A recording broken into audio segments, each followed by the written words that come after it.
Hola, sí, soy yo otra vez. Puede que me haya tardado un poquito, pero bueno, acá tenemos la segunda parte de este video para entender un poco mejor cómo funcionan los planos y tener una referencia de cómo dibujarlos. Aunque como en todo el video, el anterior y este, te lo he dicho, es a tu criterio. Eso es lo más importante porque tienes que crear tu propio lenguaje, cosa que te lo voy a seguir repitiendo. Así que espero lo disfruten y vamos por allá. Y es uno de los más importantes, los llamamos cortes por fachada, que básicamente son para planos constructivos, en donde especifican más detalles lo que es la estructura, niveles de cimentación, cotas de altura e indicaciones de referencias, como las traves, las dalas, las losas de cimentación y muros en general, donde se especifican criterios generales de alturas y espacios del terreno en el que se construye, y si tiene mucha pendiente el terreno, marcar también el desnivel. Y bueno, entendiendo esto realmente, la sección adquiere una importancia muy grande, porque te está definiendo lo que son los niveles, los desniveles, porque a veces tenemos terrenos muy irregulares y es complejo. Por esta razón es que necesitamos hacer más que solo un corte.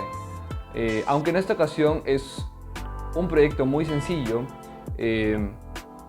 realmente es muy importante poner los cortes porque te habla muchísimo de cómo funciona el entorno y el espacio al mismo tiempo. Bueno, tiene muchas cosas, ¿no?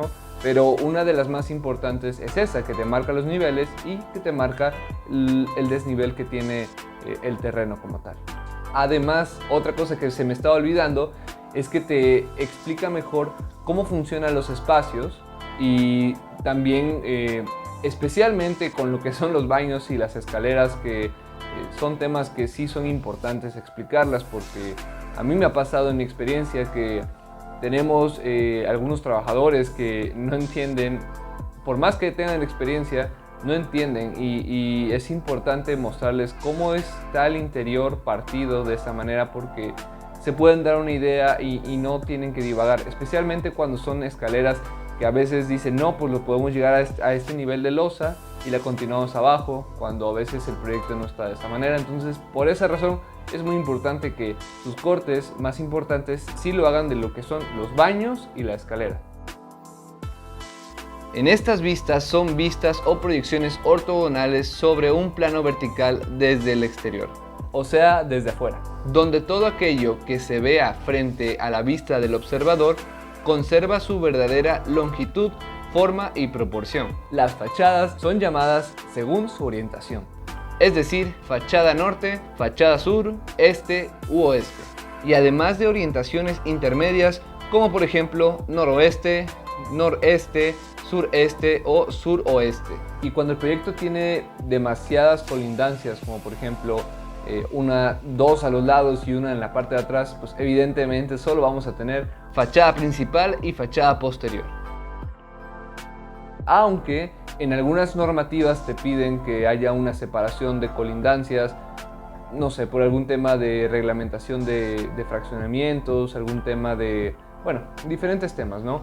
Entonces sí, lo ideal es que le pongan también la fachada que está separada, ¿no? Por ejemplo, si tienen jardín en la parte posterior del proyecto, pues evidentemente también tienen que poner esa fachada. Sí lo tienen que poner para que se entienda bien cómo se ve la parte posterior de la casa o del proyecto o de lo que sea que estén construyendo. Y también se les conoce como fachada principal y fachada posterior, o sea, fachada de frente o la principal y la fachada posterior, que básicamente funciona de esta manera. La principal siempre va a ser el frente, por lo general, y la fachada posterior generalmente es la parte trasera. Aunque también lo ideal es llamarla siempre por el nombre como está orientado, ¿sí? Pero bueno, X, somos chavos, a veces pasa, me ha pasado, lo hago y lo entienden, así que no pasa nada.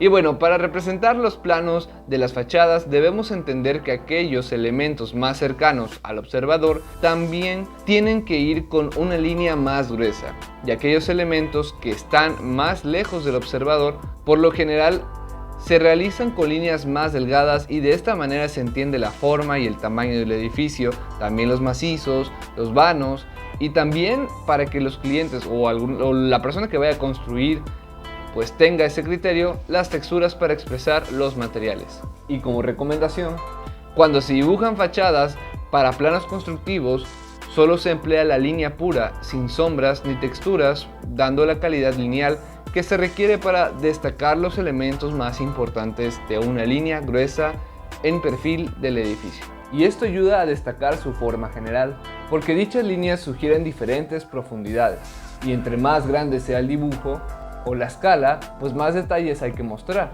Y es que es necesario para poder entender la altura de los elementos más importantes, además de que también te ayuda a comprender cómo es que interactúa con el entorno. Las cotas, los ejes, las simbologías y la nomenclatura. Y bueno, tal vez ya los colmé con decirles que el plano arquitectónico es un lenguaje, pero la verdad es que lo voy a seguir repitiendo hasta que les quede muy claro. El plano arquitectónico es un lenguaje. Y nosotros como constructores debemos de utilizar un parámetro, un sistema de anotación que, si lo pasamos a una analogía, pues básicamente sería un lenguaje. O sea, sí, centímetros vendría siendo como español, por ejemplo, y pulgadas tal vez vendría siendo en inglés. No sé. Ok, no. Pero esas son medidas, obviamente, pero a lo que yo me refiero es que necesitas entender que las simbologías como las cotas, los ejes, las simbologías de proyección, por ejemplo, pues básicamente eso es parte del lenguaje. Y es que estas características del dibujo ayudan a las personas a entender cómo ejecutar el proyecto, aunque mucho de ello depende también de quién lo dibuje. Y en este sistema de anotación tenemos diferentes elementos, como ya te dije, son los ejes, las cotas, las simbologías y la nomenclatura. Aunque la verdad, el tema de la simbología y la nomenclatura, creo que lo voy a explicar definitivamente en otro video, en este no, porque uno, quedaría mucho mejor entendido, porque es muy extenso, o sea, tenemos nomenclaturas para instalaciones hidráulicas, instalaciones sanitarias, tenemos plano de acabados, simbologías también para lo que son eléctrico, estructural, cómo se leen los planos estructurales. De verdad es muy extenso, entonces no, definitivamente no. Y bueno, la verdad creo que lo ideal es dedicarle un video específico a ello. Ya se hace que me salga algún otro proyectito o sí, creo que eso va a tener que ser. Así que si quieren que les haga su proyecto y por alguna razón estén viendo estos videos, por favor, mándenme un mensaje en Instagram, dígame: Octavio, yo quiero que me hagas mi casita, ¿qué onda? Pero bueno, no te preocupes que todo lo otro sí lo voy a explicar, porque este es un video donde estamos explicando de una forma parametrizada lo que es hacer un plano. Así que no se preocupen, lo voy a explicar, y lo demás, de verdad, voy a hacer un video, pero cuando salga otro proyecto, porque ahorita no hay. Como primer punto hablaremos de los ejes, y la razón por la que se usan es porque necesitamos ubicar los muros que tendrá nuestro proyecto, es decir, aquellos elementos constructivos, y la manera de representarlos pues básicamente es nombrar por números y letras mayúsculas, formando un plano cartesiano, es decir, una parte horizontal y otra vertical, siendo las horizontales números iniciando con el número 1 en el primer eje hasta los que se necesiten. Y en el caso de las verticales, siendo letras iniciando por la primera letra con la letra A de izquierda a derecha, tal como si leyéramos un libro. Y aunque dependiendo cuál sea que tenga el mayor número de elementos o muros, pues se designarán los números o letras. Para muros o elementos diagonales se les designan números romanos o alfabeto en minúsculas. Y para representar elementos más curvos, por lo general, igual se marca el inicio de la curva con un eje y al final de la misma para generar un radio y poderlo ubicar en el proyecto. Y créanme que sí, los ejes son de mucha utilidad a la hora de construir, ya que a la hora de trazar nosotros literalmente nos guiamos con esos ejes. Además de que también para cuando hacemos presupuestos o otros temas, pues es muy importante porque, bueno, en un presupuesto, no es que le voy a enseñar a hacer un presupuesto ahorita, pero es un ejemplo, se le puede poner lo que es de eje a eje y qué elemento estás cuantificando, ¿no? Por ejemplo, estás cuantificando una losa, cuántos metros cuadrados de losa necesitas, entonces pones de tal eje a tal eje y del otro tal eje al otro tal eje, pues mide tanto a tanto y saca los metros cuadrados y digamos que vas a pedir bolsas de cemento, entonces dependiendo los metros cuadrados que estés sacando o estipulando, vas a poder obtener pues básicamente esta cuantificación, pero esos son generadores que te ayudan a poder comprar materiales y es bueno, es muy útil. Obviamente te estoy dando un ejemplo muy práctico, muy rápido, pero es muy útil cuando tienes que comprar obviamente ciertos materiales para hacer el dicho proyecto. No puedes comprar tampoco todo el material porque si compras todo el material a veces las bolsas de cemento quedan demasiado duras, se van endureciendo con el tiempo si no las usas, entonces tienes que ir comprando de poco a poco, entonces tienes que dominar muy bien este tema de los ejes porque después vienen cosas más complicadas como por ejemplo la cuantificación y generadores de obra, que eso es otro tema totalmente aparte de este. Y las cotas son aquellas indicaciones de medidas de cualquier elemento en tu plano, ya sea largo, ancho o alto, vertical, horizontal, diagonal o radial, y se compone de un número que indica la cantidad de centímetros o metros en una línea que marca los límites, ya que su medición puede ser de eje a eje o de paño interior a paño interior, medidas del interior, o de paño exterior a paño exterior, o sea, medidas fuera de los muros. Yo, siendo muy honesto, utilizo estas porque es la más práctica y se entiende bastante bien. Y bueno, los límites de la cota también se representan básicamente a tu gusto, aunque realmente, como te he dicho, entre más simple es mejor. El punto es que las personas que vayan a ejecutar la obra puedan entenderlo casi a la primera. Además de esto, también te recomiendo que a los textos les dediques tiempo, sí, ya que es muy útil para indicar ciertas áreas y accesos. Y yo sé que tal vez te he dicho que es a tu gusto, pero es importante que le dediques tiempo realmente a estandarizar tu propio lenguaje arquitectónico, tu propio lenguaje de proyecto, ¿sí?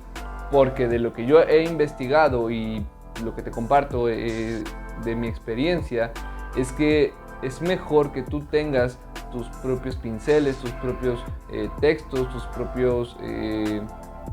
sí, o sea, tienes que tener todo muy personalizado, ¿sí?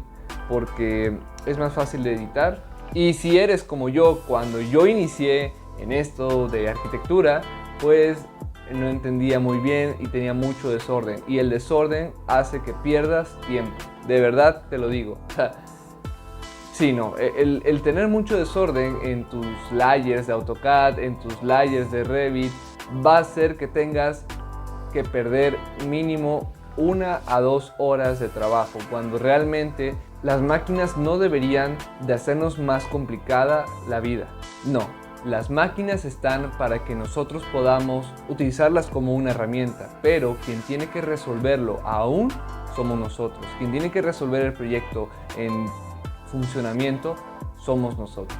Y si tuviese que darte algunos tips de dibujo, yo creo que me quedaría con estos. Maneja las diferentes calidades de líneas para los planos, ya sea en planta, en sección. Dibuja las líneas gruesas en lo que son los muros que realmente está cortando, y a los demás elementos que no cortan, pero que son importantes para entender cómo funciona el proyecto, pues básicamente es con líneas delgadas. Los demás elementos que no cortan pero son importantes para entender cómo funciona el proyecto, como lo son los muros al fondo, en el caso de las secciones, o los muros bajos, en el caso de los planos, dibújalas con líneas más delgadas. Para los elementos del mobiliario y puertas, a mí me sirve usar una línea más delgada, pero que tenga alguna escala de gris para no robarle protagonismo a los muros bajos. Por otra parte, sí te recomiendo que las ventanas las manejes con una calidad de línea más fina, y cuando tengas que representar cualquier proyección lo hagas con la línea auxiliar o línea de proyección, o también conocida como guión, espacio, guión, espacio, guión. Otro tip que te recomiendo es la escala. ya que dependiendo la escala, las anotaciones y las simbologías, como por ejemplo los ejes, los textos, las cotas, pueden verse distorsionados. Y esto es algo que debes de tener siempre en consideración, aunque en mi experiencia, que ya trabajé también en el municipio un poquito, aprendí que generalmente las escalas te las piden de 1.75 o 1.50. Si tienes más dudas, te recomiendo que vayas con un profesor. No te preocupes, yo tal vez más adelante explique eso de las escalas, pero no en este momento, porque es un tema algo extenso y tiene que ver ya más bien con el software, no tanto con un concepto que deben de traerlo desde base, ¿no? Entonces, entendiendo bien que el plano debe ser fácil de entender y tan detallado que cualquier persona que aún así no tenga ni idea de lo que es un plano arquitectónico, también lo pueda entender. Yo te recomiendo que siempre busques tu propio lenguaje. Si usas AutoCAD, Revit, ArchiCAD, SketchUp, pero bueno, sea cual sea tu flujo de trabajo, busca tu propio lenguaje.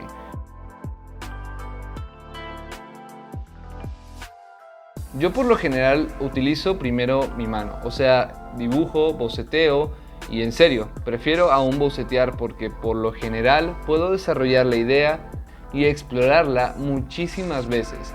Y después que tengo una idea de cómo se maneja, prefiero saltar a SketchUp o AutoCAD para poder entender cómo funcionan las circulaciones y más. Y por último, cuando veo que funciona, pues lo paso a Revit o sigo en SketchUp, dependiendo en qué proceso de diseño esté, para poder analizar esto en corte. Y si aún no me convence, simplemente me regreso al boceto e intento pensar en todo esto antes de saltar a hacer planos. Es decir, pienso en el asolamiento, cómo quisiera que entrara la luz, cómo funcionan ciertas relaciones espaciales, cómo está el área pública, el área privada, y pues lograr eso de verdad son muchas horas que hay que dedicarle.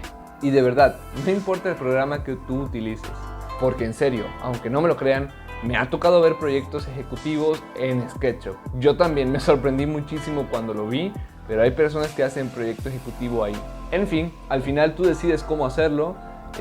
Y si quieres escuchar a este personaje, pues muy bien, si no, pues también.